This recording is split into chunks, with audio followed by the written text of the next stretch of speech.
So welcome everyone. Welcome to the third and final webinar of the 2019 ACIS colloquium cycle. A special thank you to everyone who is joining us online through our stream in YouTube, but also to the many attendees that we have today in the room. Thanks for coming a lot. So for those who are new to ACIS, ACIS is the Colombian Association of Researchers in Switzerland. We are an organization that works on facilitating the exchange and dissemination of knowledge between Colombia and Switzerland. We also try to create spaces for social exchange among Colombian researchers based here in Europe, but also non-Colombian citizens who work in Colombian topics, or work in Colombia. This is the third and final part of the colloquia of this year. I just wanted to remind everyone that the recordings from the previous events on technology and society and migration are available online in our YouTube channel. Good. So today's theme is about water resources and climate change adaptation. As you know, we live in an era where there is rapid environmental change that is happening at various scales, affecting our landscapes, our communities, and our resources. One of the primary effects of environmental change is the disruption of the water cycle, which has significant consequences for water availability and water quality, not just for humans, but also for nature. So since so much of our everyday life and planning is determined by how much water resources we have, then we thought it would be important to, or it would be nice to have a discussion about what's the current situation in Colombia, and not only in Colombia, but also in tropical areas. And this is the focus of our discussion today. We have two guests, Dr. Scott Winton from ETH Zurich, and Professor Jorge Escobar Vargas from Universidad Javeriana in Bogota. I must say that Jorge at the moment is still traveling. He's probably likely to join us in the next 15 to 20 minutes. So we will start with Scott. So Scott, thank you very much for being here. Scott is a postdoctoral researcher at the aquatic chemistry group at ETH Zurich. He did his PhD studies in Duke University in the United States. He's a wetland ecologist and a biogeochemist. He has a special interest in the intersection between biodiversity and the cycling of greenhouse gases and nutrients. The title of his PhD thesis was The Effects of Organic Matter Amendments and Migratory Waterfowl on Greenhouse Gas and Nutrient Dynamics in Managed Coastal Plain Wetlands. Scott is a friend of mine, actually, and he has close links to Colombia. He knows the country well. So it's a pleasure to have you here, Scott. Thank you very much. All right, John, thanks so much for the great introduction and managing to say the very long title to my dissertation. Thanks also to ACIS for hosting this event and inviting me to participate. Thanks everybody for joining. Y para los en Colombia, bienvenidos. So I'm going to talk to you today about this topic, dams and water quality in the global tropics, based on a kind of a synthetic review paper that I put together with some colleagues from my research group. I also want to add on to the end a short introduction to a topic on Colombian peat swamps, which is more into the theme of climate change, based on a project that I just found out last week I got funded. So, but for now, we start with dams. So the motivations for this study start with this paper by Zarfel et al. From 2014, where they were just kind of documenting this global dam construction boom. And all the dots you can see on this map are dams that are planned or under construction. And this is primarily for hydropower resource development, of course. Now, if you draw just some bands around plus or minus 35 degrees latitude, you'll see that there's a vast majority of these projects are in tropical regions. This includes, of course, the tropical Andes of South America and Colombia. And so there's kind of a lot of open questions about what this means for river systems, for ecosystem services. And so that's kind of why it's interesting to talk about dams in the tropics. And of course, why water quality? Well, especially in tropical countries. I've just been recently been doing some campaigns in Southern Africa. In tropical countries, people are really heavily dependent on directly getting ecosystem services and value from water, whether they're drinking surface river water directly without treatment, or getting fish, or using rivers as a source of navigation.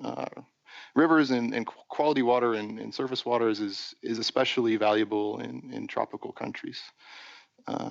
So we did a bit of started with a bit of a looking at some data from big dams, and there was kind of a bit of a conflicted atmosphere out there. There's, on the one hand, there's this dam construction boom, but a lot of people kind of operate under the impression that at least very large dams are no longer built. And this kind of goes back to during the 2000s or late 90s and the 2000s, there was this World Commission on Large Dams that was largely a humanitarian movement. Nelson and Mandela was involved.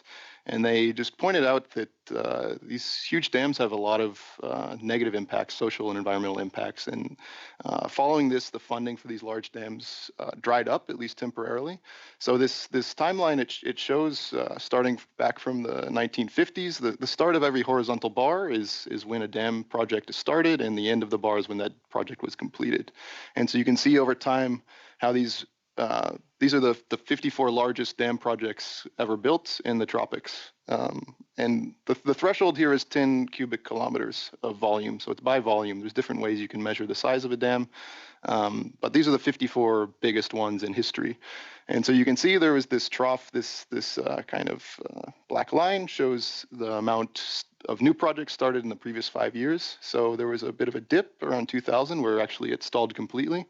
And this is around the time when all the funding from World Bank and these kind of big European and Western funding sources dried up. Since then, China has started meeting this unmet demand, and there's been a lot of new mega dam projects, though now you'll notice concentrated in Africa and Asia. So at the moment, we're building new, really huge dams at about the same rate as we were in the 80s. So this kind of era of big dam construction is continuing. As a reference point, I mentioned here, Colombia's biggest dam project is Hidroituango. You might be familiar with it. It doesn't register on this map because it's still, even that biggest dam in Colombia is only 1/4 the size of our threshold. So sorry for you being left out, but we had to draw a line somewhere. Yeah, and so we did this analysis. We wanted to just review, like, how do dams affect water quality? And it starts with kind of physical effects, the process of creating a reservoir. You change a river into a lake, essentially. This has a lot of chemical effects on the water, and then eventually what we care about is kind of ecological effects on the river system. And so start with one big effect, that's sediment trapping. So you build this barrier and you form a lake in your river velocity slows down, and this causes any suspended coarse material, any suspended sediments, they start to settle out. Chemically, what this means is you lose a lot of your phosphorus, especially. Phosphorus is an essential nutrient that's especially bound to sediments. You can also lose silica because of you've created a lake, and there's production of diatoms that are kind of silica-loving phytoplankton, and they settle out. They can settle out the silica, and so you can change kind of the availability of essential nutrients for your downstream ecosystem. Also, the loss of the coarse material, of sand, of gravel, of large woody debris. This changes what kind of habitats are available downstream. You can have this effect of oligotrophication. Just if you're stripping sediment out of your system, there's less, nutrients and sediment. There's just less nutrients available for your ecosystems downstream. This is especially important for floodplains or mangroves or river deltas, where this kind of pulse of sediments loaded with nutrients is an important part of how these ecosystems function. If you build a lot of dams and are catching all the sediment, the floodplains and river deltas downstream will start to, they could disappear if it's a river delta just because of erosion processes, but they also lose this pulse of sediments and nutrients that kind of help sustain them and make them function. Just a Colombian example of kind of how sediment can play out. From an operational perspective, if you're running a dam, sediment is also a problem because it reduces your volume in your reservoir. This is the Bajo Anchicaya Dam in Valle de Cauca, close to Cali. And here they've had some serious problems with managing sediment coming into the reservoir. If you look here, you can see all kinds of infrastructure and equipment they've had to install just to keep the dam functioning. And I was told when I visited this site that by the professor that there's even ongoing litigation between some of the communities downstream and the hydropower authority because of how they've been managing sediment. They try to flush the sediment out, and there's it's kind of a famine followed by a big feast. Suddenly all the sediment arrives all at once and a big pulse, and this can cause problems if it's landing in your living room downstream or it's killing all the fish in your river. You can end up with these kind of problems, not just directly through the physical, chemical, and ecological processes, but even how you try to manage some of these sediment issues. Back to this schematic again, the other big process is one called stratification. And this stratification is just a fancy word to say making into layers. So when you make these reservoirs, particularly in the tropics where you have really a lot of sunshine potentially, the heating of the surface water of the lake, of course, warm water is less dense than cold water. And so what happens is you build up these two layers, your warmer surface water and then your deeper, colder water, and these really become separated, and they have a difficult time mixing, especially if you have a deep reservoir. And this has a lot of consequences because if the deep water is not mixing again with the surface water, it's cut off from oxygen. So you can get this anoxic effect. And if you're into biogeochemistry like me, this is quite exciting. Once you run out of oxygen, then the chemistry really gets interesting because you start utilizing these what are called alternated electron acceptors, so alternate sources of oxygen. This can produce things like hydrogen sulfide, which is quite a toxic compound. It can also release phosphorus that's maybe bound to oxidized iron. So you get really a lot of interesting chemical transformations once you enter an anoxic environment. Of course, if this water that's anoxic and really chemically altered is discharged through your turbines downstream, this can be really catastrophic, especially in the kind of tailwaters of the dam. The temperature might be wrong. Hypoxia itself, low oxygen, is a problem because organisms, except anaerobic microorganisms, all require oxygen to survive in one way or the other. And then there's, on top of that, you have these kind of toxic effects. And if there's no oxygen and these reduced compounds that are toxic, it can be difficult. It can take quite a lot of kilometers of stream before this kind of, the river is able to recover to its natural state. So this was kind of stratification. It's a big issue is in kind of African reservoirs where I've been doing some field work lately. And specifically been studying Lake Kariba and the Iteji-Teji, which are, Lake Kariba is a real monster of a reservoir. It's the largest man-made lake in the world, 180 cubic kilometers of water. So it's, for those of you familiar with some of the Swiss lakes, there's the Lake Constance or the Bodensee, which is kind of close by, one of the biggest lakes in Europe. And Kariba, that was built by this concrete wall, is more than 3 times larger. So it's a real crazy beast. And this stratification, it forms seasonally in these lakes. So this is some model output from a colleague of mine, a PhD student named Elisa Calamita, who specializes in lake modeling. And these are just different years. So you can see very clearly here these annual cycles. This is temperatures. The yellow colors are these warm temperatures in the surface. So you can see for several months of the year, there's this warm surface water and then this cold, bluer, deep water. And then there's a mixing period where it's uniform from top to bottom. And so this happens predictably year after year. There's a stratified period and then followed by a mixing period. And we did some measurements sampling deep water from this reservoir and also the Iteji-Teji. And found if you sample that water in the stratified season, you can get as low as 5% oxygen saturation, that's not enough for fish to survive. So you have kind of this kind of, it looks like a lake and you think, we've made this big dam and there should be fish all through here, but there's a big compartment in the bottom of the lake that at least part of the year can't support any fish at all. And then if you are shunting that water through your turbines downstream, then you're kind of passing that problem down to the rest of the river system. We dove a bit deeper in this study into stratification. in tropical lakes, just because there's so much bad information out there about it. If you were to look at a limnology textbook, it would lead you back to this paper from 1956 by this guy Hutchinson, who's a bit of a legendary ecologist, and then a German colleague of his, Loeffler. They really didn't have a lot of information about tropical lakes, and when they drew this kind of lines on a grid to say how are lakes, let's classify lakes by how they mix. So I described Caraíba as this lake that mixes once per year. This is what this term monomictic means. So one mixing. You'll notice that if we plot Caraíba on here, it actually doesn't fall into that category on their schematic. So there's this oligomictic category that they kind of put as a catch-all for the tropics, which means it's mixing irregularly. And their logic was that, well, in tropical places, you don't really have this kind of northern seasons of winter and summer. And so because it's kind of warm all the time, the mixing isn't going to be predictable and regular. So we'll just say it's mixing irregularly. In reality, this is rarely, if ever, the case. And in this paper, I don't want to spend too much time because I suspect that many of you aren't so interested in lake stratification, but we plotted this data set I showed you originally of the 54 biggest reservoirs onto this original diagram, and just to show how badly it works. And to the credit of limnologists, there's been some follow-up where they've tried to improve this. In 2000, this tropical limnologist named Lewis, he kind of made a different system, and he was onto something that is really valid, that it doesn't just matter your latitude and your altitude, but also the aspect ratio of the lake. So the depth is really important, of course, because if you have a deeper lake, it's more difficult to mix all the way to the bottom. And also your surface area is important, because the bigger the surface area, the more effectively wind speed can build up and form waves and do deep mixing. So basically his figure is showing that if you have bigger, deeper lakes, they're going to be much more likely to stratify than a very small and shallow lake.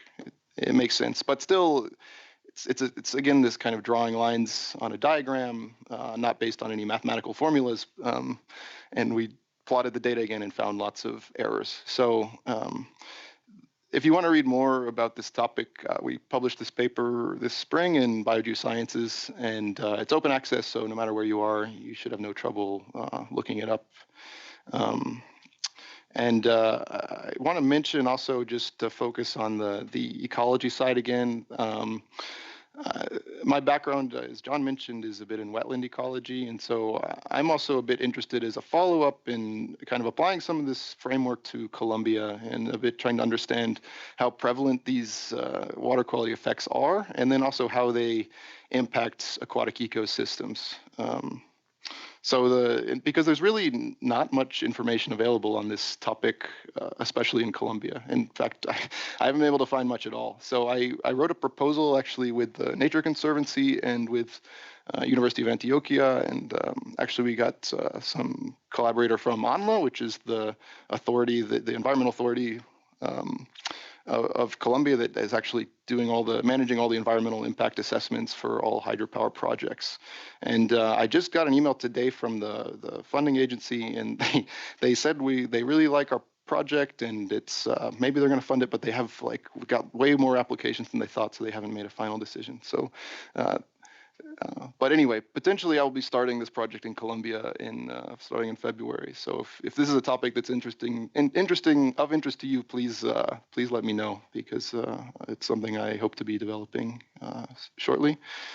And this slide is just to remind me that this is the end of the discussion of dams, and where we segue into another project I'm starting that's more on the climate change side. I think the theme was water and climate change adaptation, so I think it's still somehow on topic here. And I want to start with this figure here. So thinking about climate change, one of the big things is greenhouse gas emissions, of course. So this is a chart from the World Resources Institute talking about the 10 countries with the highest emissions intensity of CO2. So emissions intensity is just a way of saying emissions per GDP.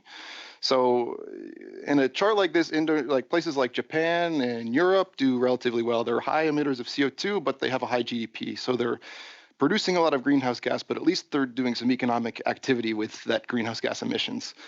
In contrast to a place like Brazil, kind of jumps out on this map as well, for not being terribly well. So I should mention also the bars are broken into energy emissions, which Brazil is actually quite efficient for, but also total greenhouse gas emissions. And you might have an idea of why Brazil has this very tall orange bar relative to its green bar. So there's another way you can emit CO2 other than burning fossil fuels, and that's through land use change. So in Brazil's case, this is going to be through deforestation, right? The other one that jumps out is Indonesia. Now, Indonesia has problems with deforestation, but they have a bigger problem that contributing to their CO2 emissions, which is peat fires, right? So for those of you who aren't familiar, peat is this kind of black soils, organic matter soils that form under kind of wet conditions. And these are really, really valuable from a climate mitigation perspective. The carbon emitted from peat fires in Indonesia is part of the reason why it's one of the most emissions-intensive countries in the world, because it's such a rich carbon source, and when it burns, it's all lost. It's thousands of years of kind of productive forest carbon that's burned. And globally, peat contains 560 gigatons of carbon. That's the same amount as all of the world's vegetation. So to put that in perspective, peat soils cover just less than 3% of the world's land surface, and forest covers 31%. So right now there's a lot of emphasis. So you read popular articles about we need to reforest the world and plant as many trees as possible to prevent climate change. From a conservation perspective, if you focus on conserving a hectare of peat, it's going to be 10 times more effective than conserving a hectare of forest from a carbon perspective. So this black peat soil is incredibly valuable. For those of you who are familiar with neotropical peat systems, they're often under these palm swamps called, in Colombia, they call them morichales. This one is actually one I went to in Peru. So in Peru, they have a slightly different name called aguajal. If you were inside the forest, it looks something like that. Very interesting. The kind of lowland parts of South America, the Amazon is very famous for this incredible tree diversity. But you go into these systems and it's a rare case of monodominance, where you have this one palm tree that's really dominating the landscape. And it's a specialist for these peat soils, and so that's why it can thrive. The project I just found out was funded is basically to explore these systems in Colombia, because there's almost nothing known about them in Colombia. And there was a recent publication from C4, which is John knows C4, it stands for, help me, John. Center for International Forestry Research. Yeah, thank you. Appreciate it. And they published not only numbers for the amount of peat soils throughout the world's tropics, but also made a map. And this is a map by peat depth of where all the peat swamps were. This is based on models. So they've never been to any of these places in Colombia. This is purely a model output. But they're predicting hugely deep peats throughout kind of various regions of lowland Colombia. And their kind of accounting of how much peat and how much carbon is in all these different countries shows that maybe Colombia is about tied with Peru for fourth most peat of any tropical country. So quite a lot, especially since there's nothing published, no information about any of these systems. And maybe there's no information for good reason. I mean, Colombia's had, I don't need to tell you about the conflict history of Colombia and how if you go there as a researcher to some of these areas, it's quite a risk. You don't know if you'll come back potentially. So the idea of the project is, and the Swiss National Science Foundation thought this was a compelling strategy, is we organized some workshops and trained some ex-combatants from the conflict to be peat scientists, and then hire them to go out to some of these areas and do the field work. It kind of aligns nicely with some of these reintroduction goals and kind of UN human development goals.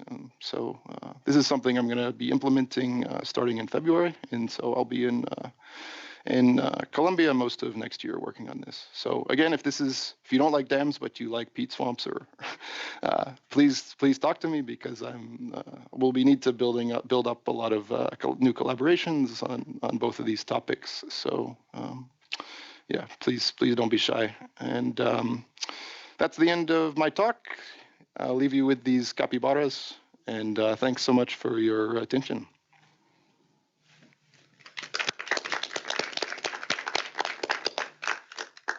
Thank you, Scott. That was very, very interesting. I think just for logistics, Jorge is trying to connect in a few minutes, so we can do some questions Q&A session with you while we give some time to Jorge to connect.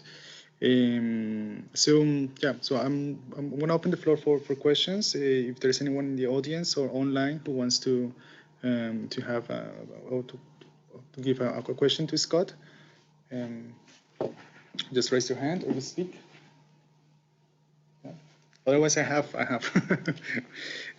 So you were saying that there is a lot of increasing in investment in dams since the 80s and since the 2000s, and it's actually increasing as much as what it was in the 80s. So where is all this investment coming from? These projects is this I mean, there is certain research that has demonstrated that countries like China has invested a lot of infrastructure in other countries, especially in the tropics. Is this something that is similar happening here, or? Yeah, I mean maybe the full answer is probably a bit more complicated. I'm not such an expert on all the details of the funding. I think there's a lot of sources, especially the smaller scale hydropower, I think has kind of a broad range of financial supporters. But a lot of these really, really large hydropower projects, typically they're seen as too risky from a kind of humanitarian perspective for a lot of say Western funding sources. And so that's where China has kind of filled a kind of latent demand, I guess. So some of these projects, some of the new ones of these really big dams are going in places like Ethiopia or Sudan, and also in China itself. So, and most of that, my understanding, is coming from China, the funding. But in Colombia, I think the funding sources might be a bit more diverse. Again, it's the main concern, I think, is that with these big projects is that you flood out a lot of people and you have to do this relocation process. And this is hugely controversial of how you compensate people for kind of turning their land into a lake and trying to find them new homes and new jobs and all this. That's my impression, but that's not really my expertise. I'm more of a biogeochemist. So sure, but obviously there is. So that was my next question actually, or related to that, because there are not so many of these projects happening in the U.S. or in Europe or in Australia, right? So I guess is it because these places have moved, or the legislation doesn't allow it, or it's really based on? Well, it's a couple things. One is environmental policies are stronger in these regions, so it's more costly and difficult to do them in a kind of friendly way. But the other side is that most of the low-hanging fruit has already been tapped. So in the U.S., there's tons of dams, and they basically ran out of places to build them. That's true in a lot of Western Europe as well. I think in Switzerland, they're still finding new ways to get some more power out of the Alps. But in Europe, most of the new projects you might have noticed on the map, actually the Balkans is kind of a hot spot, because that's an area that is a bit less politically stable. So it was not as easy to develop projects in previous decades as it is now. So that's kind of in Europe, that's kind of a bit of the cutting edge of dam booms. Yep, good. Does anyone have? So, yeah, we have seen that the dams produce a lot of problems, not only for the nature, but also for the people. But is it still a good alternative to produce energy, or? Yeah, that's a great question. So producing energy is all about trade-offs, right? I mean, if you say, okay, we don't want to do hydropower, if that means you're going to do an open pit coal mine and burn a bunch of coal, which is worse? I mean, they both have huge potential downsides and advantages and disadvantages. And that's a whole topic of research, is kind of how do you assess these different environmental impacts and value them appropriately? And is it, if the goal is to reduce carbon emissions, that's kind of from a global perspective that makes sense. If you're building a hydropower dam in you live where there's going to be a lake, that's probably more important to you than maybe the carbon emissions that are saved. So it depends a bit who you ask and what you value. There's no kind of simple way to answer this. Yeah. Actually, we'll try to build this question in other way. So that building dams is the only way to produce energy. So it's the only option to do that. So if you build dam for other reasons as well, so not only for produce energy. If I understand if there are other reasons to build dams, sure. Not only for energy. Sure, a huge one is irrigation. So, especially in regions, this is probably not so important in Colombia, but in Africa, this is huge, where you have a really intense dry season, and it's kind of a low rainfall area. Building dams even quite large ones, just to build up a water supply that you can use for irrigation to do year-round kind of pivot irrigation agriculture is a huge region. I was just in the region of Africa in Zambia, where the watershed is just basically, it used to be streams, and then they just have dam after dam after dam, and it's all for watering livestock or for putting in pumps to pump into pivot irrigation systems. And it's because they have maybe 900 millimeters of rainfall per year, and they have an 8-month dry season. So if you want to be a productive farmer, you need to secure a water resource, and a dam is a great way to do it. The reason that you are talking about boom from dams in that world, yes, no, because of that. So it's because of the production. Yeah, the boom is driven by hydropower, and specifically this quest to produce all the energy we need in a low carbon emissions way. Yes, that's largely driving this trend. Yes. Okay. Yeah. So yes, that was another question. I just wanted to say to Scott, so Jorge is here already, but we can finish with the question. I saw someone's hands. Yes. Going back to the peat climate change part. Yes. I know you said that it's completely unknown in Colombia, but according to the models, you have located 4 areas. Yes. My question would be how much does these areas overlap with 2 things? With the first with guerrilla areas, and second with any other kind of exploitation by the government or other agencies? How endangered are these areas? That's a really excellent question. So the first part about where kind of guerrilla activity is, there's a map, I don't have it in this presentation, of kind of, I think it's of municipalities affected by violence that was produced by, I can't remember the name of the Colombian NGO. And I was looking at this when I was picking out the areas. So there's basically, they're quite large shapes, and they're based on reports of guerrilla activity, or there's different kinds of criteria. But they, depending on how you define this, most of these areas, especially the ones with the boxes, kind of fall into this category of areas that have had kind of violence or guerrilla activity. So yes is the answer. These areas do a lot. I can't illustrate it to you now, but they do overlap a lot with the kind of conflict areas. As far as kind of productive activities that are happening in these regions, at the moment, or at least up to a couple of years ago, because of the guerrilla activities, there wasn't a whole lot going on in terms of resource extraction or agroforestry or agriculture in these areas. The kind of transition that's happened since the peace agreement was signed is that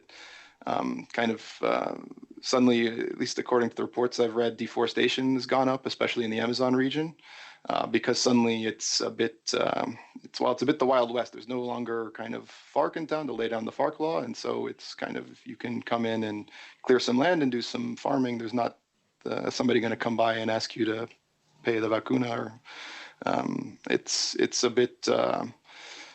The impression I get is it's opening up. So there's deforestation is accelerating, and in the wake of that, it's hard to say how it will shake out. Will there be oil palm development? Will there be kind of cattle grazing? Will there be mining? Will there be petroleum development? It's all those things can happen in this region, and to say when and where exactly takes a bit of some detailed analysis. But it's part of how I tried to sell this project a bit to SNF is that we want to know where these peat swamps are and how important they are now before there's already a mine being planned or built or a large agricultural investment going underway. If you want to develop a conservation plan, you should try to understand what the resource is and how much it's worth before it's already being kind of bartered by some big business interests. At least that would be an ideal approach. But I suppose many of these areas are actually in the Llanos or in the Amazon, right? Yes. And along the rivers. Yes. And as we know, these are the major navigation and pathways or ways in the region. Actually, that's where all the human settlements are located, most of them. Yes. So I would say that anything that is close to a river in these areas may be at risk at some point, especially if it's being open to development. Yeah. As you were suggesting. Yeah. There was another question here, right? You mentioned quite clearly how the physical and chemical and all these ecological aspects relate to each other when there's a consequence based on the functioning of the dam. The only thing in order to solve this, I would only think like in the dam design itself, but so based on the experience from all these projects worldwide, what are the typical measures to mitigate these ecological effects? Yeah, that's a great question. I should also mention that these kind of effects, it's not a prescription. So if you build a dam, you're not going to run into every one of these issues. These are just things that from the literature we know have happened and have been documented. And as you suggest, or as the question suggests, yeah, there's ways you can design dams to avoid a lot of these. It depends a lot. There's the technical limitation. So the issue of stratification, depending on how big a problem this is, you can do things like you can try to de-stratify your lake. You can have mixing systems to mix the water. If what you really care about is not maybe so much, it's okay if the lake is stratified, you just want to make sure the water you're discharging is not this deep anoxic water.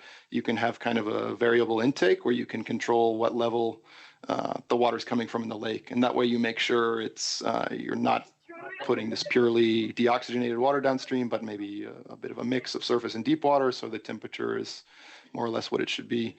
There's all of these problems and same with sediments.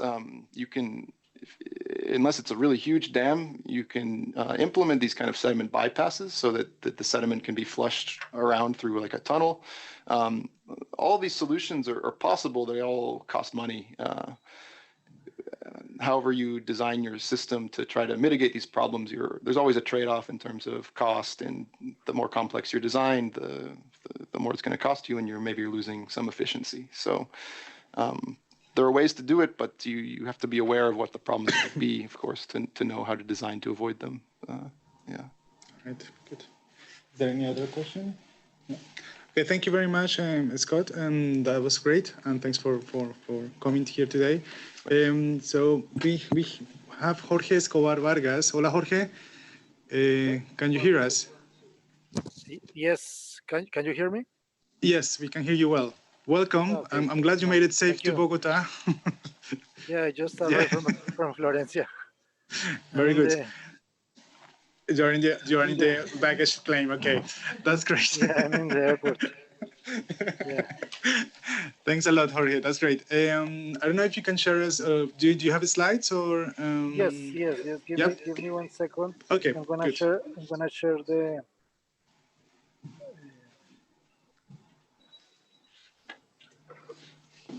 Can you see the presentation? Yes, we can. Yes, excellent. Thanks, Jorge. So I'm just going to quickly introduce you. So Jorge Escobar Vargas is assistant professor at the Universidad Javeriana in Bogota. He's a civil engineer with, I think, a lot of experience on environmental fluid dynamics and computational fluid dynamics. He's the director of the master course on hydrosystems, of the master program on hydrosystems at the Universidad Javeriana. He obtained his PhD from Cornell University in the US, and he has a master as well from the Technical University of Catalonia and a master as well from Universidad Javeriana. Jorge, thank you very much for joining us, and I'm sorry that it was so complicated for you today, but I really appreciate that you made it. And please, the floor is yours. Okay, first of all, thank you for inviting me for this talk. I hope you can hear well. And what I'm gonna tell you is some challenges and opportunities that I have found as a researcher in Colombia. But I would like to start saying something that is my background is really theoretical, is very academic, and when I arrived to Colombia, I try to keep with that strategy in Colombia. What I found is that in Colombia, the necessities are very different to the necessities in other countries, and I had to rethink what I had to do in Colombia in order to be able to have like impact for people and for as a university professor. So what I'm going to tell you is some of the things that I have found in the last 2 years related with the challenges and opportunities. And that's why the talk is called From High Mountain Rivers to Swamps in Colombia, Challenges and Opportunities for Research and Management with Water Resources in Colombia. I also work in a recently created academic unit called Instituto Javeriana del Agua, and that's what I'm going to show you today. First of all, I'm going to show a general context to what I have found is the water resources context in Colombia.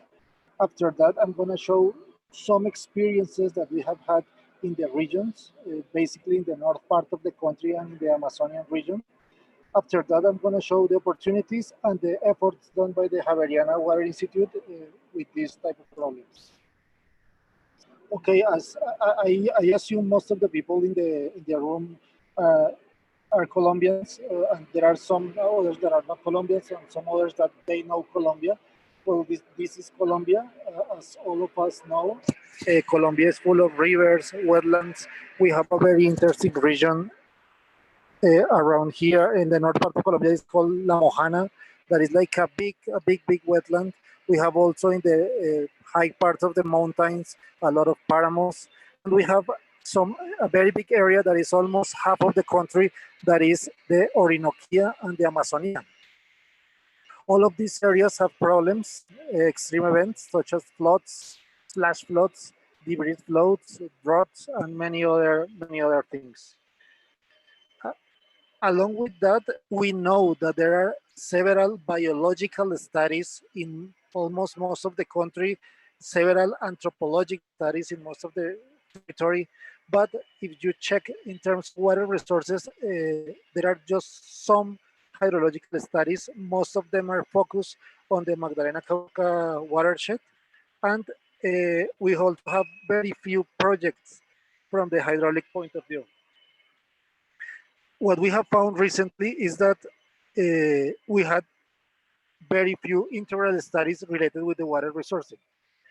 So there is a need to understand that if we want to have an efficient decision-making process based on solid basis and based on research, we have first to understand how is the dynamics of the territory. And in order to understand the dynamics of the territory, we have to understand the dynamics from an integral point of view. We cannot continue studying the water as water by itself. We have to study water and the relationship of water with people, with ecology, with plants, with animals, with everything. So we need an integral approach for a very diverse country. So what we are going to show you is some attempts and some challenges that we have in order to understand the country from the water resources point of view from an integral approach. Okay, I'm going to show some context. Perhaps some of you guys know that. First of all, the information that we have in Colombia to do our studies is very scarce. The only thing we have is information about discharge at some points, water level, and some hydrological stations that are handled by IDEAM, that is the Water Institute in Colombia. We have very few information about sediment concentrations in the rivers, and there is not velocity measurement at all in the rivers. Why I say that? Because I am a person who comes from the modeling background, and we need that information if we want to make the models like useful for Colombia. Another thing that is important to mention is that for Colombians in general, the water resources specialist is the hydrologist. For them, there is no hydraulic, there is no hydrodynamic expert, there is no hydrogeological expert. Everything is handled by hydrologists.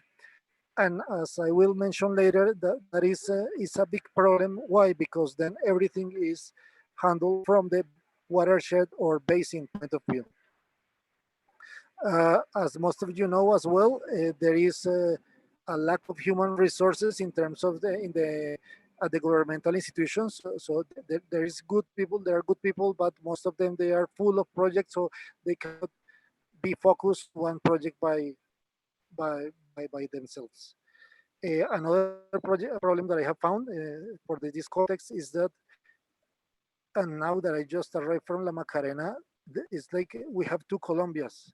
One that is rural Colombia, and another one that is the city Colombia, the Colombia from the cities. And there are two different realities that they are extremely opposite, and the decisions are taken from the cities, but without any context to what is the real Colombia in the rural areas. Another thing is that, of course, social dynamics affect strongly water dynamics in rural areas, and also something that I take from engineering point of view is that engineers in Colombia, they use existing technologies. There is not enough development of technology. In terms of hydrosocial context that I call, we have to take in mind that if we want to make a study of water or a project of water in Colombia, we know that we have a natural wealth, we have a material poverty, we have a lot of landowners, and those landowners, they intervene the territory in a very strong way. In some parts, we have armed groups, we have mining, some of them legal, some of them illegal. The water quality is affected by all those aspects. Most of the people in the countryside are low-income people with low educational level who gets their money from agriculture and fishing. There is also a problem that is related with post-conflict, and of course with land property. So if we want to study all those problems related with water, we have to be careful with all these issues because the water is going to be related with some of them or most of them. As I mentioned, for me in Colombia, we have two realities, the Google reality and the real reality. So the problem for me is that the decisions are taken from big cities or even foreign parts where there is not a real context of the regional and local problems. So most of the solutions that are done in terms of infrastructure, they say can solve the physical problem, but not the social problem. So if real impact, if we want real impact in the territory, we cannot continue taking decisions from a macroeconomical point of view or from, like, let's say, a global point of view. It is needed to study both sides of the problem. And of course, integral solutions are needed. And in addition to that, I also mentioned that the first part, population is located in vulnerable areas. I'm talking about the case of Mocoa. Most of those flash floods and most of these extreme events are located in the lower part of the mountain. So extreme events affect the population that is located over there, and that population is not going to move from those places. And so we have to think about those issues that even though the physics tell us something, the social dynamics tell us another thing. Okay, as I mentioned, the unit of analysis to study water in Colombia. What I say that because now that I involved in like some projects with a lot of disciplines, let's say for biologists, they always mention the hydrologist. In the Humboldt Institute, for example, for them they don't, the hydraulic engineer or the hydrodynamic or the hydrogeologist, they don't exist. It's just the hydrologist. So based on that, all the studies that are done in Colombia use the unit of analysis watershed. and the water specialist is the hydrologist. From that point of view, most of the studies are related with quantity of water, mass of water. They don't deal with the movement of water. If I want to understand the debris flow that occurs at Mocoa, of course it's important the mass, but also it's important the movement of the water. If I want to understand the flooding in La Mojana or in any ciénaga, I need to understand, of course, how the water is going to move, not just the quantity of water. So that's why it's important to start to understand or to study those hydrosystems from like a broader perspective. As I mentioned, hydraulics, so excuse me for the mistake, give solution to punctual problems. So there is not an integral perspective. They just solve from an engineering point of view the problems at the rivers or are the aqueducts or the districts of riego.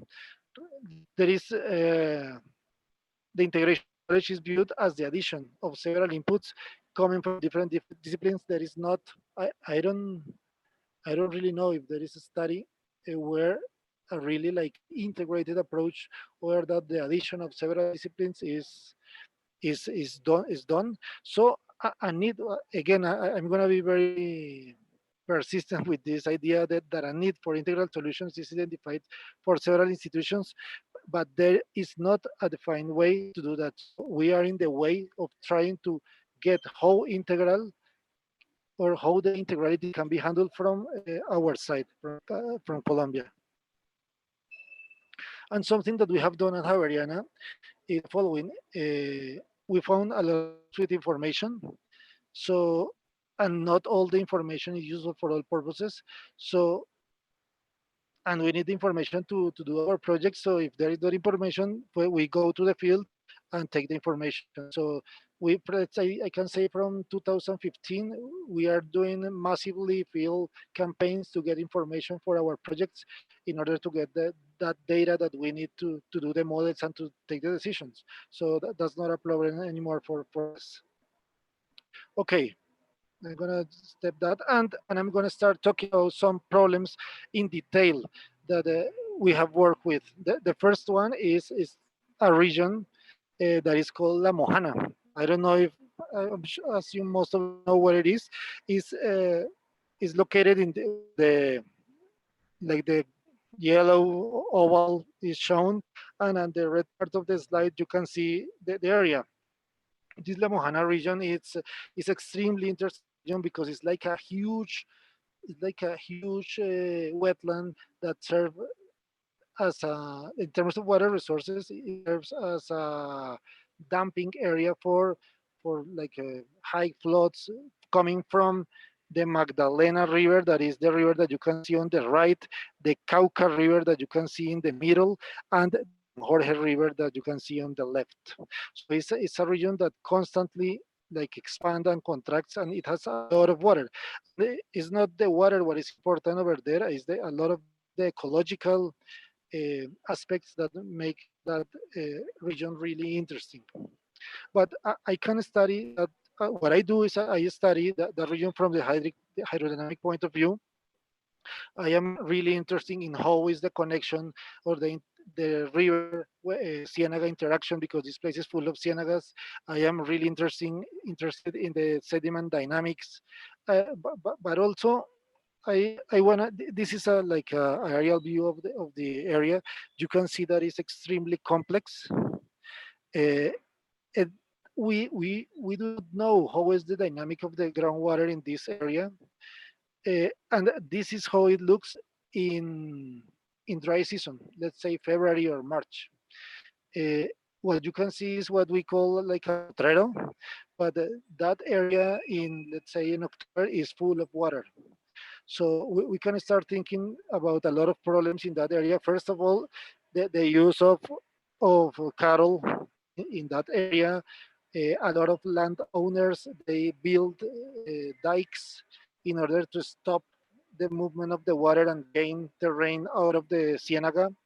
And that is a big problem. This is a picture of the same area.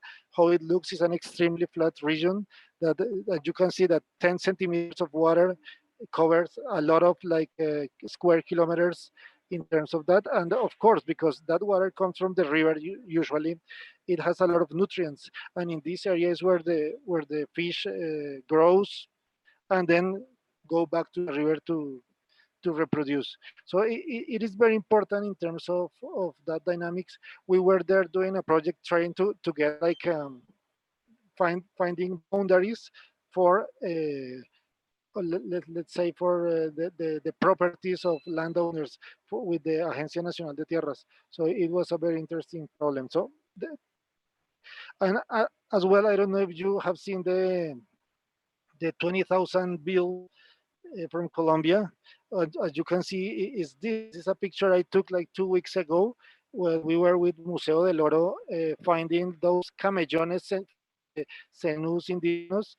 And it's very interesting that I can say that 50% of La Mojana is full of camellones.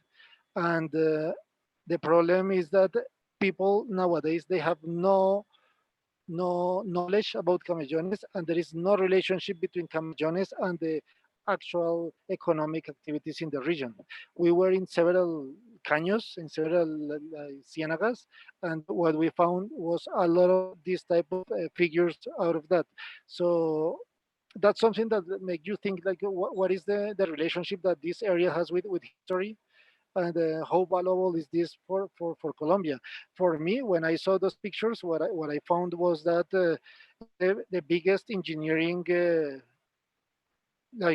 that has been done in Colombia by far, because there are thousands of hectares with this type of like engineering work. So, and the way they handle the water, it's amazing. It's all what Europe and United States is telling everybody, that stop affecting the natural system, please, with nature. And I haven't seen a better example of building with nature other than this one. It's a really interesting example. Okay, with that in mind, something that I have found is that more difficult than the technical stuff is, okay, you have a problem like the La Mojana problem, and you cannot solve a problem if you are not involved with Colombian institutions. We have a national environmental system that is called the SINA, and that system is complex. That system has institution at national, regional, and local levels. And if you are not in a partnership with them, whatever you do is not going to have a real impact on the territory. Sometimes it's difficult to work with them, but it's recommendable to have them as partners for project formulation and implementation. That is something that we have found. We have like formulated several problems by ourselves as university, and if you are not like with them, the real success of your project is going to be reduced, because it's important. You can ensure sustainability if you are with them. With that in mind, I'm going to talk about another system that is called the Ciénaga Grande de Santa Marta. This Ciénaga Grande de Santa Marta is a Ramsar site, is very important, and is for those who do not know, the Ciénaga is located between the two cities of Santa Marta and Barranquilla, and it's like a marsh, because it's a very shallow lake connected by the sea and let's say continental waters. But it's very interesting because in order to this place to have a health, it needs fresh water out of the Magdalena River to the right, to the left, and fresh water out of the Sierra Nevada de Santa Marta from the right, and salty water coming from the sea. This Route 90 highway was like a highway was built to connect the two cities of Santa Marta and Barranquilla, but the damage, the ecological damage that this route made to the system was very big. And most of, let's say, people who are related with biology, they know that the big impacts who has those areas. along with that, there are a lot of problems because a lot of landowners they are building, let's say, like valves to stop the water coming from Magdalena River to the Ciénaga. So there is a big problem. Let's say that as the one that you can see here, that is. Those are mangrove. There are dead mangrove. Like if you go by the small creek, you see like very green vegetation. But once you go up and see what happens, this is what you see. That is like a really like that area that is being recovered by some people. And in addition to that, this area has Alaphitic communities inside of that. This one is the biggest one that is called Nueva Venecia. It's a community where we are working right now. It has been really interesting because we are trying to connect like the regional dynamics of the salty water and continental water interaction with the necessities of these guys of Nueva Venecia. Why? Because even though they live in the middle of water, most of that water is salty water, so they cannot use it as for consumption. And what they need is every time one guy going by hand with a big boat, they have to go till they find fresh water, pull the water into the boat, and then go back by hand and gives water hand like house by house. Uh, is not. Is not drinkable water. It's clean water, but not drinkable. So, and most of the sanitary problems in this region is because there is not a sewer system or network. It's just everybody goes to a bathroom and everything goes to the Ciénaga directly. So it's really interesting because nobody knows about this place. It's an amazing place, and it's in the middle of a system that is under pressure. So it's important like to start thinking, okay, if we want to help these guys out, how can help these guys if I have to be in touch with local people who has no educational level or capacities, and I need to be friend of local institutions. So with these two projects, what I can say is that there are tons of interesting potential problems in the regions. Of course, in the city or outside the country, we can know what the problems are, but we don't have the real context of the problems. So that's why I wrote that there is a lack of context about those problems in the big cities and foreign countries. As I mentioned, a local partner is needed in order to ensure sustainability as well as funding and relevance. Something that we are now saying this, please, no more studies. We don't need more studies. The country is full of studies without any impact. What we want is project with measured impact. This is what we need.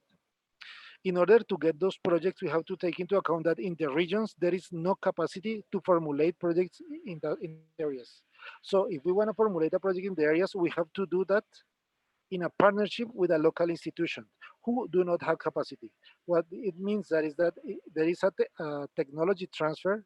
Some capacities has to be done in those areas because there is no capacity to formulate the projects. And in addition to that, it is needed to adapt to local timing and cultural dynamic because otherwise we cannot expect that the local timing, we cannot expect that our time or the financial time is going to be at the same level or in the same pace as the times at those regions. And of course, in order to try one of those projects to have impact, national and regional context is important. And I put it in quotes, not only water, it's just the general context. And now that I just arrived from the Amazonian, well, there is a big area in Colombia that hasn't been studied from the water resources point of view, and is the Orinoquia and Amazonia in Colombia. I'm going to talk about this area. As you can see, is really small. I'm going to talk about some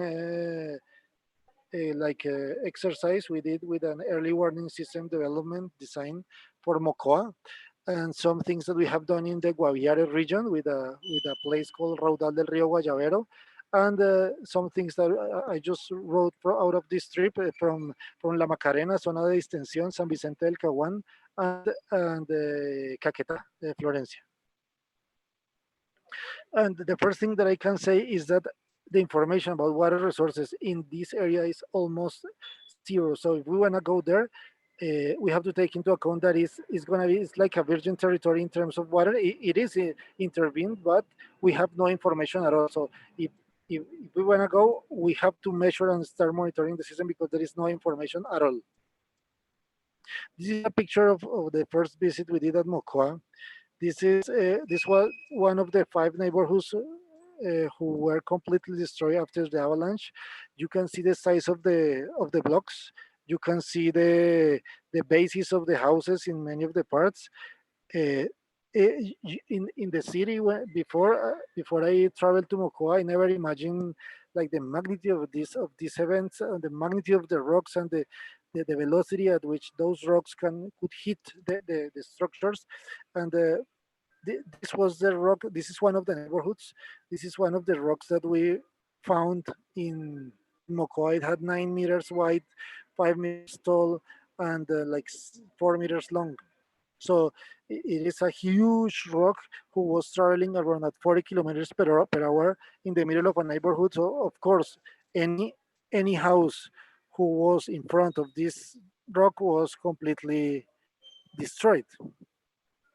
We did for Mocoa. We did a development of an early warning system, and everything was.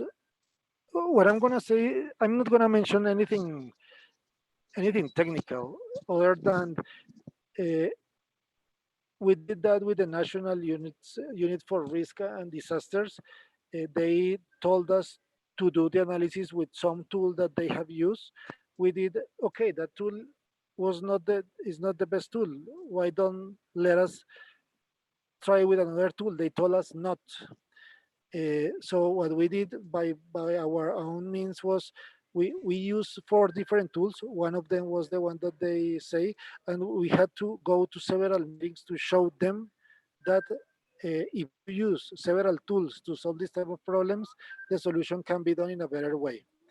In addition to that, I'm going to mention from the technical point of view, the project was really interesting.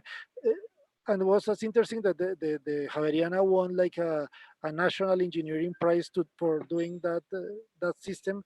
But something that was really crucial for me was I had to go again to Mocoa this year. That project was never socialized with the community in Mocoa, and I had the opportunity to go this year. I went with a partner from Javeriana, and we talked with the local entities. All of them told us that the early warning system was a disaster.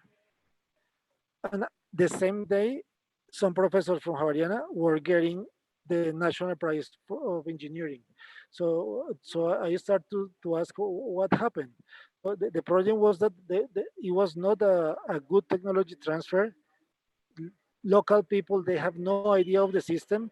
Everything is handled from Bogota, and of course the sirens work, but the problem was that most of the people from future, like say after the big avalanche happens, several events have happened, but people have another ways to do the alert, that is with local radio stations or with the phones or with any other things. So what I want to say with this that yes, the technical problem can be done in a really good way, and I can show you a presentation, a technical presentation where everything is going to work very well.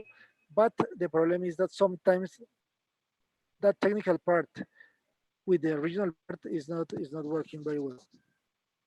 This is a picture of a vereda in La Macarena. It's a picture I took like 2 days ago.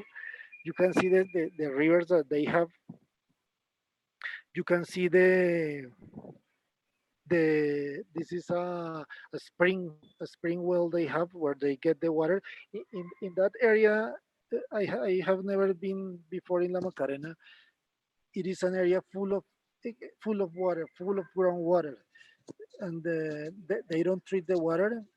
But we also, this is another spring. You can see that this case is almost like transparent the water, but we also went to this place. This place is like one of those places that the government made for guerrilla people who want to be part of the like social community again. It, it is for me it was very strong to go to that place because it's the guerrilla people trying to survive in a world that they haven't survived. And of course, if we want the project that we were doing there was rated with public health. So if we want public health, the first thing we have to start is for water. If the water quality, the water security is good, well, the public health is going to be better. But now the water has a lot of pressures from many different parts. These guys that need a lot of water, they are doing a lot of like cattle and a lot of agriculture. A lot of deforestation is done in the areas. Some of that reforestation is done in national parks. So if we want to deal with the water, we have to deal with those legal issues, with those post-conflict issues, and all those areas that nobody cares in the city. It's really complex. The community are really they are together. For the communities are very like strong, but they have a history that makes it difficult to work with them if we wanna try to solve water related problems. That was something that was strong for me. And another area that we have studied in the Amazonian region is this hydraulic uh, situation that is called the Raudal del Río Guayavero. That this place is very close to San José del Guaviare. The motivation to study that area was at the beginning just that it was like a contraction that goes from, let's say, it's a river that is constructed, let's say, from 200 or 300 meters to 30 meters. So you can imagine the velocity, the increase of the velocity in this region, and the whole different processes that happen in that area. So we did a master project over there. We characterized that raudal. We found that the depth of the water that was even higher than 60 meters, the speed of the water. So it was really interesting. But we also found that when it rains, we were able to see those big, like let's say, falls coming out of nowhere. After looking at the pictures and walking in the area, we realized that that this is part of the Guyana Shield. I think is called in Spanish is Macizo Guyanés, uh, where it's absolutely fractured. So when it rains, a lot of water is coming out of the from the, let's say, the air. It goes into the fractures and then goes into the groundwater and gives water to the raudal. So based on that, we start thinking, okay, this is a really huge formation. How can we study that? And when we were doing that, we tried to visit this area, and people in the community didn't allow us to go there. Why? Because we started to understand that that area is a like it's a natural control, geological control, but also it's a control for the whole drugs traffic or the cocaine traffic from the Amazonian to the, let's say, the middle of the country.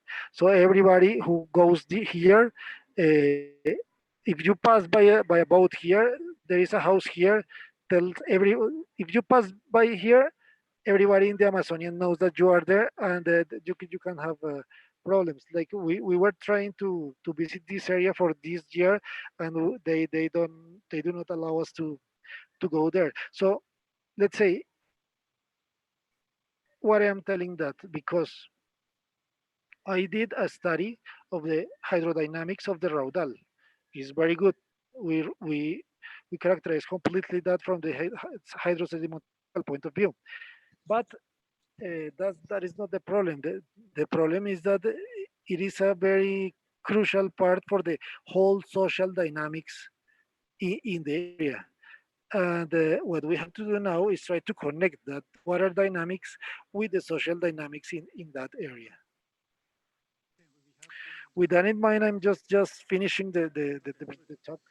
Uh, Opportunities in Colombia, there are a lot of opportunities, a lot, a lot, a lot. Most of them are related with integrated water resource management. Now the concept of water security is like now really it's a fashion term. Now everybody's talking about that, and a lot of cities are in that path. And along with that, what is called the water energy food nexus is starting to take force strength here in Colombia. And now a lot of the big, let's say, institutions are trying to develop decision support systems, but based on an integral approach. And also a lot of research and work are done with low cost monitoring system. Now every time more people, more let's say engineers in Colombia, they are developing sensors, cheap sensors. Why? Because usually the foreign sensors developed in other countries, they are extremely expensive.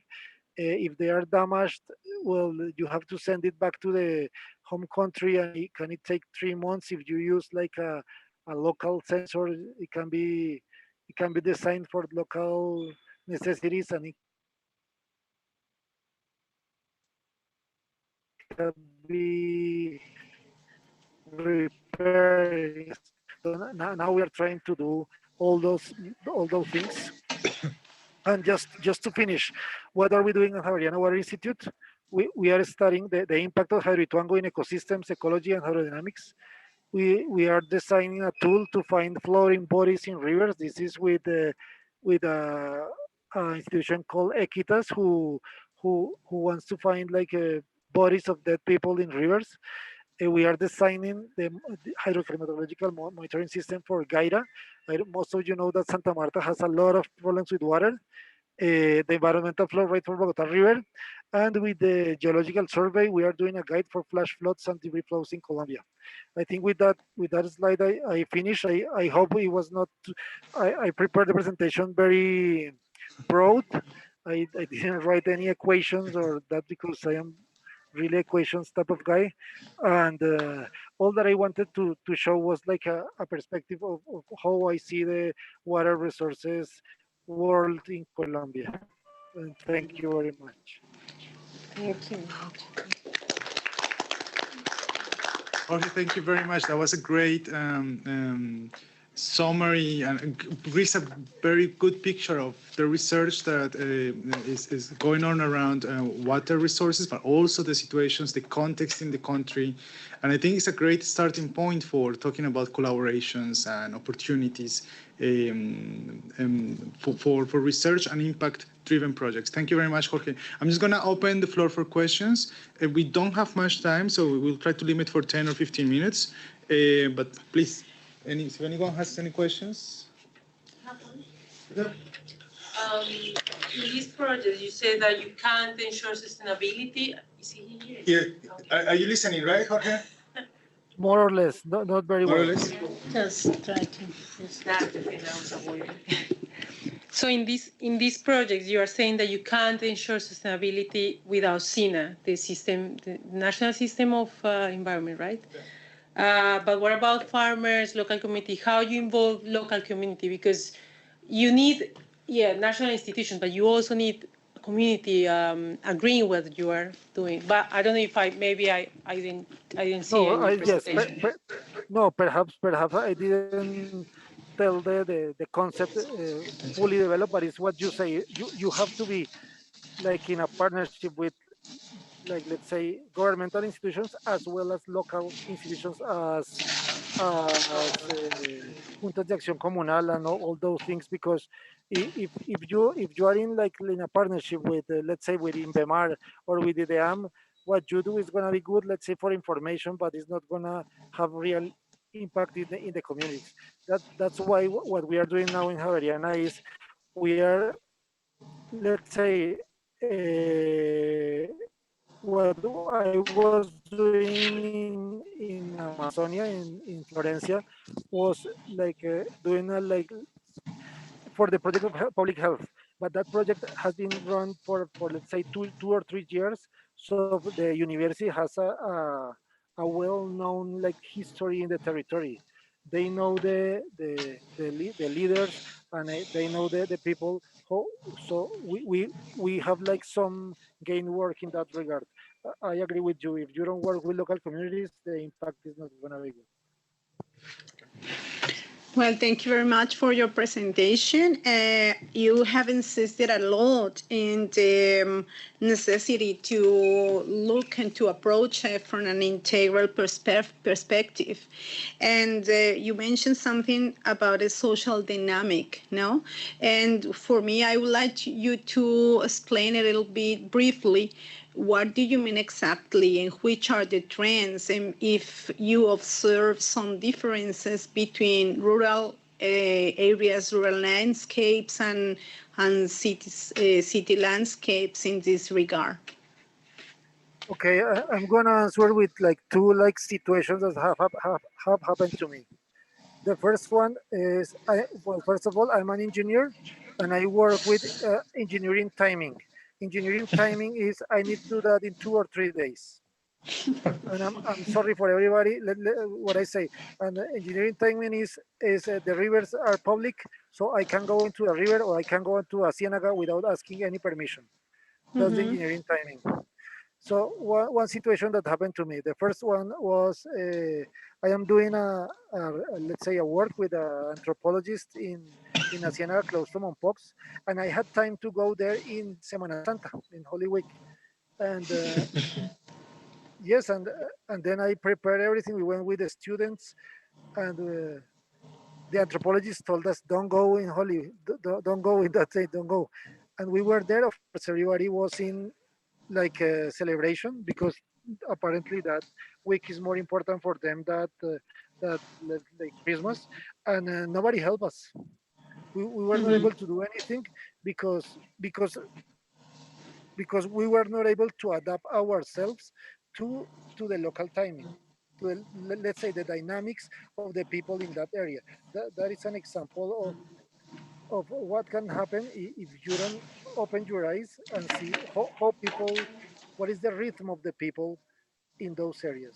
Another situation was, for example, let me think. Let's say in Raudal del Río Guayavero, we were planning an expedition this year since February. We had everything planned, like say, and when we asked the community, they told us, "I'm sorry, Profe, they don't want you to come." I'm sorry, Profe, they don't want you to come. So okay. So and that expedition happened. Well, I arrived from that expedition that we were not able to do it in the Guayavero River. We had to do it in Macarena. So it's so everything that we are trying to do is based on that understanding of how people live, the time of the people, and that's why most of the projects we are doing right now are always with a social scientist, and if it's possible with a legal partner. So it's simple. What I say by social dynamics is understand that people, communities, they have some time resolution, and we have to understand that resolution, and we have to adapt to that resolution. And what we cannot do is expect that they adapt to that timing. That is wrong, and that timing is the city timing, and the city timing is not articulated with the timing that they have in the rural areas. Thank you very much. Thank you, Jorge. Any other question? No? Okay. Yeah, Scott. Yep. Yeah, thanks, Jorge, a lot for that introduction to water resources in Colombia. Just before any questions, I think I could ask maybe 100 questions because there's so much curiosity. But just a comment first that thanks for an excellent overview. Maybe if I ask just one question in the interest of time, I was especially fascinated to see your images and your descriptions of this area, La Mojana. It's a place I've explored on Google Earth many times, but never really understood and maybe read one academic paper about the hydrology of the area. They called it in the paper the Mompos Depression. No, it's bigger. It's bigger, yeah. So I guess my question, you described this kind of, I can't remember the term you used, but this, it sounded like an indigenous way of making a productive system and managing the water. And you used this term, and I tried to write it down, but then it left my head before I could. But this, you Okay, showed no, this image. no, look, the name is camellones. Yes, that's the one. Yes. Could you explain what that is in maybe a brief way? Because I wanted to understand Yeah, that. let me. Sorry for what I'm going to do. Are you looking at my screen? Not anymore. Not anymore. Okay. Okay, give me 1 Start second. it again. Yeah. I'm gonna show you.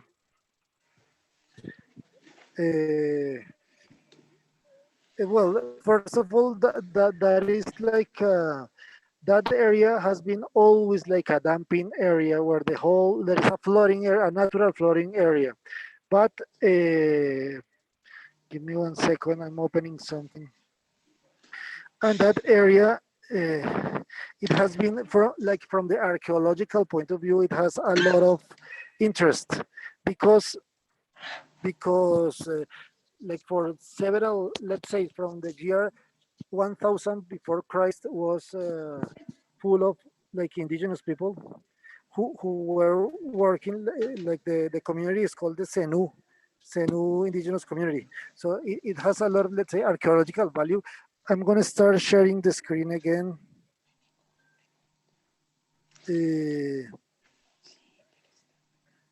Can you see this WhatsApp picture?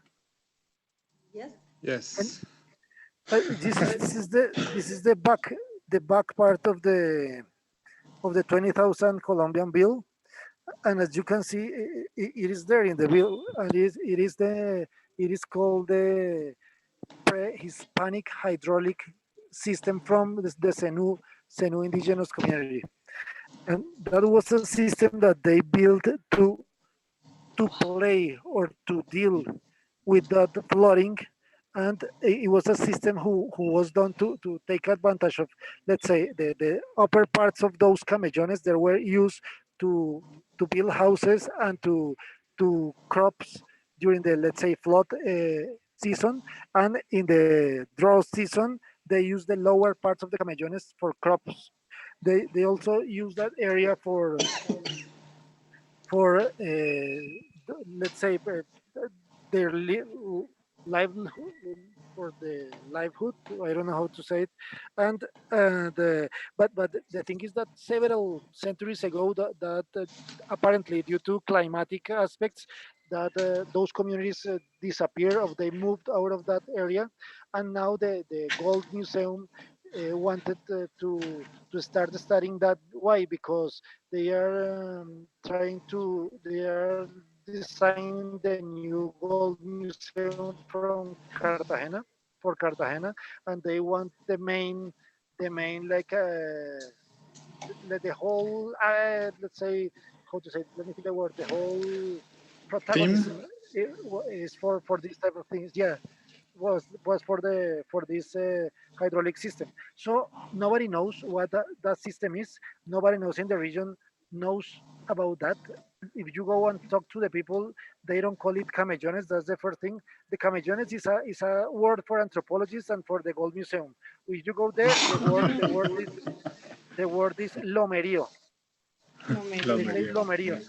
Lomerío. If you ask the people about, if you go with the moto taxi guys over there, and they see all those areas, and the first thing they say is, oh, if I had money, I will buy this area and I will cut all those lomas and I will put cattle and cows and things. So it's they don't in this moment there is no relationship of these I of these things. I have another, I don't know if you can see here. Let me see if it's. I needed to check. Let's see if it charges this picture because it's interesting. Well, you Jorge, can see, like, let's say, yeah, yes. Una pregunta acerca de esto. Julio, sorry.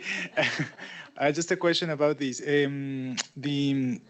is this system, the Mojana, being affected by the Hidroituango dam? Really good question. That's the whole question we have to answer with the project that we are developing with EPM.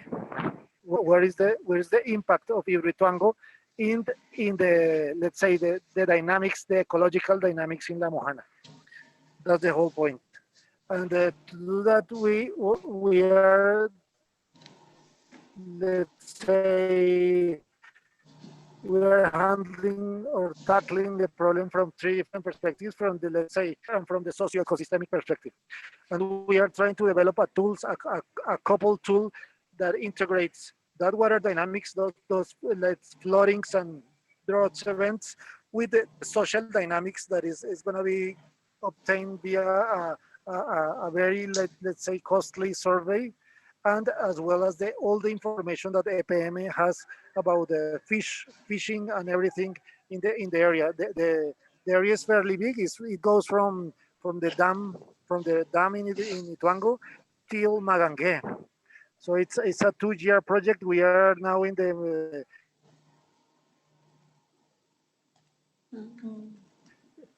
fifth month, 6th month. It's gonna the connection between the river and the Cienagas, the fish is gonna be affected, or all those things are the things that we are gonna. Extremely interesting system that hasn't been studied at all. There are some very clear stories about hydrology and no more. Biology a lot, but water none. Okay. Jorge, I think we have to come to a close now. Thank you very much again for joining us and for joining us from the airport. Thanks again, Scott, for the presentation. No problem. And I really hope this becomes productive for both of you, for contacts and connections for future projects. Jorge, Scott's presentation is going to be available online, so you can also watch it to see what you missed. Thank you very much, everyone else, for coming. We will be having Colombian food, which is, I'm sure, Jorge, you will also get it somewhere there. Thank you. In the apero, I think I will show you later where it is. Jorge, thank you very much once more. And this is the end of the webinars for this year. I think hopefully we will get to another chance to organize more in the future, and we will share that information with everyone else. Thank you very much to the organizing team, and thanks for the speakers. Thanks a lot, Jorge. Okay, you guys have a good day, and thank you for the invitation, and bye, Sandra. Thank you. Okay, bye. Thank you. Bye-bye, Jorge. Thank you. Bye, thank you.